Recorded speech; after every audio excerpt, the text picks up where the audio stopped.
Veselības centrs 4 ar tehnoloģiju uzņēmumu Longgenesis tieši vēlējās radīt digitālu rīku, ar kuru palīdzību veicināt speciālistu pieejamību.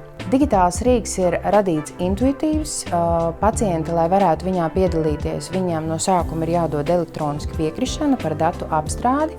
Un katrai no diagnožu grupām ir sagatavots savs diagnožu algoritms. Šis digitālais rīks veicinātu ārstu pieejamību ne tikai Rīgas iedzīvotājiem, bet arī reģionu iedzīvotājiem. Un mēs radītu pieejamību endokrinologu pirmreizējām vizītēm, jo, ja mēs analizējam endokrinologu pieņemšanas, tad 60% no pacientiem ir tieši hroniskie pacienti, kas bieži vien pat pie ārsta atnāk, lai atrādītos par kādiem rādītājiem.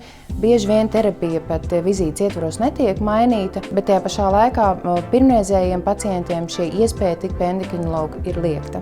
Piemēram, gestācijas diabēta grūtniecis katru nedēļu šajā digitālajā platformā ievada būtisku savus veselības rādītājus.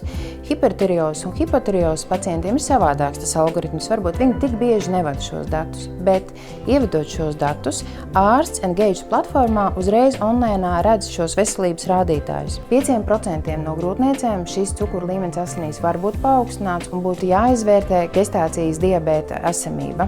Un, ja gestācijas diabēta grūtniece saulaicīgi nesaņem endokrinologu konsultāciju, un ja saulaicīgi netiek uzsākta gestācijas diabēta uzraudzība, kontrole, tad tā rezultātā var būt pat smagas dzemdības, nedodies pat augļu nāve. Mēs paredzam, ka šis digitālais rīks palīdzētu reģionālajiem pacientiem daudz biežāk sazināties ar savu ārstējošo endokrinologu, nekā tad, ja viņam būtu jābrauc uz kādu no Rīgas ārstniecības iestādēm saņemt endokrinologu konsultāciju klātienē.